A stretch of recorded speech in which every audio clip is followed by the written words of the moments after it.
안녕하십니까. 거꾸로 투자하는 쇼킹 부동산입니다. 예상 못했는데 하는 총재 깜짝 발언하다 시작해보겠습니다. 자, 오늘 1분기 마지막 통화정책 방향 결정회의가 있었습니다. 이 자리에서 한국은행은요, 기준금리를 0.5%로 동결을 했습니다. 금통위 위원 7명 만장일치로 결정이 됐거든요. 자, 그리고 모든 채권 전문가들이 예상한 대로 결과가 나왔습니다. 자, 그런데 이번에 금통위는요, 다른 부분에서 관심을 받았어요. 바로 최근에 불고 있는 인플레 우려 부분과 이에 따라서 높아지는 국채금리, 그거는 한국은행에서 어떤 입장을 낼 것인가, 여기에 더 포커스를 맞췄거든요. 자, 먼저 금리 동결 이유부터 살펴보겠습니다. 왜 금리를 동결했냐? 일단 성장률이 둔화가 되고 있어요. 아직 1분기 성장률은 안 나왔지만 2020년 성장률이 마이너스를 기록하고 있고, 여전히 코로나19 상황으로 민간 소비 내수가 심각한 타격을 받고 있더라. 당연히 동결을 하겠죠. 게다가 저물가 기조가 이어지고 있다는 부분입니다. 1월 소비자 물가 상승률이 0.6%로 저물가를 기록을 하고 있다는 거예요. 자, 그러면은 금리 인상 도대체 언제 할 수 있을 것인가? 이제 저금리의 피로감을 느끼시는 분들이 많아지고 있는데요. 자, 저금리 기조 큰 충격 이후에 저금리 정책을 사용하고 그것을 정상금리로 돌아가는 과정은요, 두 가지 조건이 전제돼야 된다 말씀드렸습니다. 첫 번째가 경제가 안정적으로 성장이 지속될 것을 확신할 때고요. 두 번째는 소비자 물가 상승률 2% 전후가 나타날 때라고 말씀드렸습니다. 이 두 가지가 동시에 충족이 돼야 돼요. 그래서 첫 인상은요, 최대한 보수적이고 늦게 진행할 가능성이 있다는 겁니다. 그리고 지금은요, 미국과 한국 모두 금리 인상에 금자도 꺼내기 힘든 상황이라고 말씀드렸죠. 오히려 완화적 통화정책 지속의 믿음을요, 제공하면서 시장의 안정적인 회복을 이끌어낼 상황인 겁니다. 그래서 얼마 전에 이제 제롬 파월 의장도 경제가 우리의 고용과 인플레이션 목표에 도달하려면 갈 길이 멀다. 인플레이션 우려에도 당분간 금리 인상은 없다며 강력한 부양 의지를 밝혔다. 그리고 이주환군의 총재도 비슷하게 통화 완화 기조를 유지하면서 경제 성장을 돕겠다, 이렇게 밝힌 부분이죠. 자, 그래서 현 시점에서는요, 금리 변화 가능성보다는 시장 변화에 따른 한국은행의 인식이 더 중요하다 말씀드렸습니다. 대표적인 것이 바로 인플레이션 우려라는 거죠. 자, 인플레이션이 우려가 되면서 국채 수익률도 상승하고 있고, 자, 어제 날짜부터인가요, 단기채 수익률이 올라가면서 이제 대출 금리까지 영향을 받을 수 있는 권역까지 들어가게 됐습니다. 그런데 이 국채 수익률 상승이 단기간에 끝날 것 같지 않아요. 곧 대출 금리 상승으로까지 영향을 받을 거라고 생각합니다.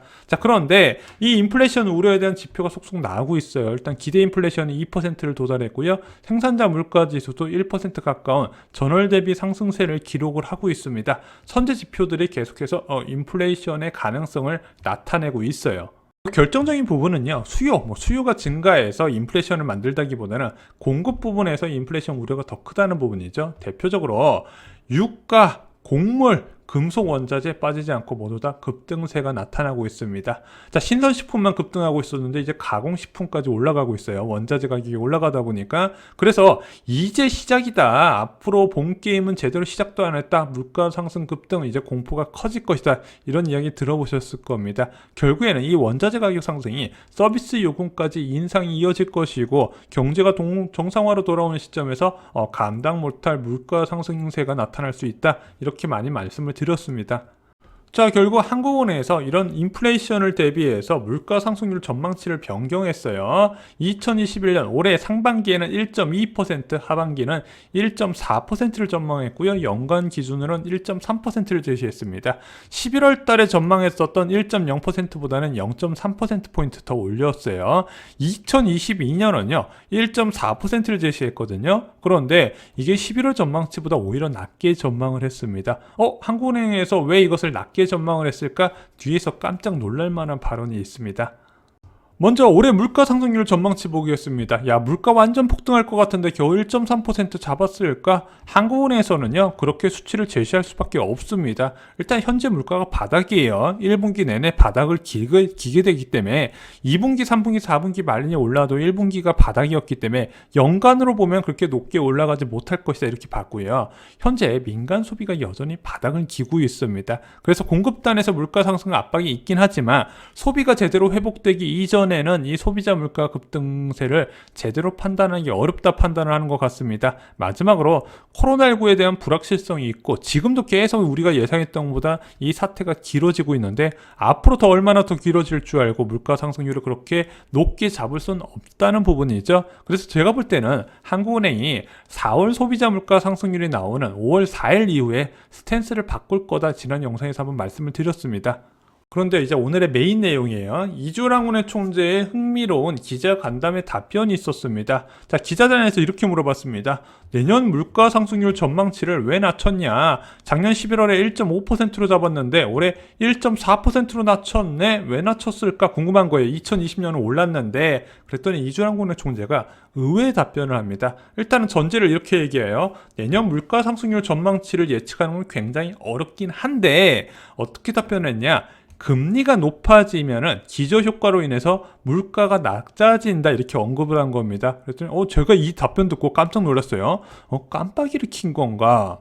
자, 그래서 좀 개인적으로 풀어서 생각해보면 이주랑은행 총재는 만약에 내년에 금리가 높아지게 되면 시중의 유동성이 줄어들 것이고 그것이 소비 제한으로 일어나게 될 것이다. 그러면은 저금리 기조였던 2021년 대비 2022년은 금리가 높기 때문에 소비가 좀 둔화될 것이다. 그래서 그것을 반영했다 밝힌 부분이죠.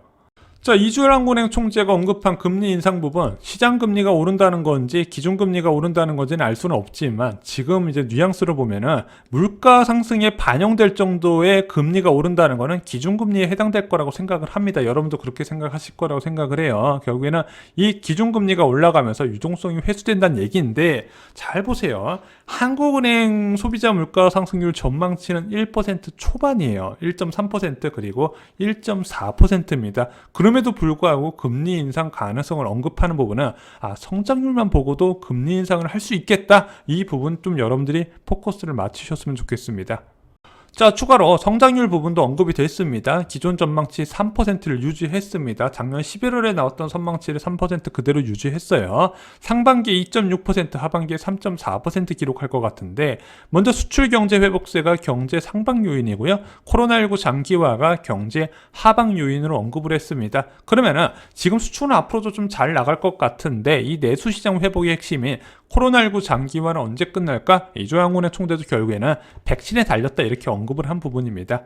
그래서 백신이 본격적으로 보급되는 하반기 정도에는 GDP 성장률이 민간 소비 중심으로 크게 늘어나면서 대한민국이 3% 성장을 달성할 것이다 이렇게 봤던 부분이고 내년에는 2.5%만 봤네요. 그런데 이제 저도 이 성장률 전망치에 대해서 굉장히 이제 생각이 많긴 한데 기본적으로 과거에 2017년과 2018년에 기준금리를 올렸었던 이유는요. 성장률이 굉장히 높게 나왔던 부분이거든요. 과거에 2% 중반대가 아닌 3% 전후가 나오다 보니까 기준금리를 올릴 수 있었는데 이때 왜 성장률이 높게 나왔는지 아시나요?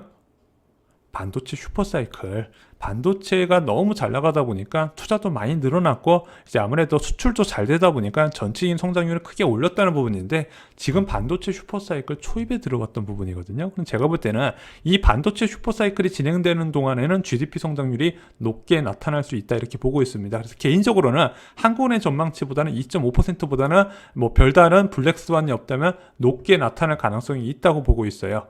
자, 오늘 기자간담회 이후로 한국은행 총재의 언급대로 금리 인상이 빨라질 가능성도 있습니다. 원래는 3% 전후의 안정적인 성장세가 내년까지 이어진다는 확신과 소비자 물가 상승률 2%가 나와야 올릴 거라고 봤는데 지금 이주랑은행 총재는 1%의 소비자 물가 상승률 전망치에도 인상 가능성을 언급을 했습니다. 그래서 제가 볼 때는 10월달 또는 11월달쯤에 성장세와 물가를 보고 올릴 가능성이 있다. 개인적으로 이렇게 생각을 하는데 대부분의 채권 전문가들은 내년 말을 전망을 했거든요. 근데 저는 올해나 아니면 내년 초가 유력하다고 생각을 하고 있었습니다. 왜냐? 이주랑은행 총재가 내년 3월 31일 날 끝나요. 그런데 이주랑은행 총재 입장에서는 0.5%의 기준금리를 잡고 내년에 후임한테 넘기는 것을 편하게 생각하지는 않겠죠. 최소한 정상화 시도까지는 할 것이다. 그러면은 아무리 못해도 0.75 또는 0.1% 정도 수준에서 맞춰서 후임한테 넘길 가능성이 있는데,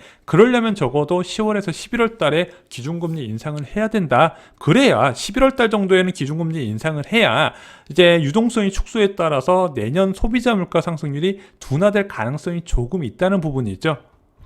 그래서 지금 많은 채권 전문가들이 이제 예상하는 내년 말 정도 되어야 금리 인상을 할 것이다. 이 부분은 제가 볼 때는 오늘 금통위 이후에 좀 전망치가 바뀌어야 될 거라고 생각을 합니다. 이상으로 쇼킹 부동산 마칩니다. 좋아요, 구독, 공유 꼭 부탁드립니다. 감사합니다.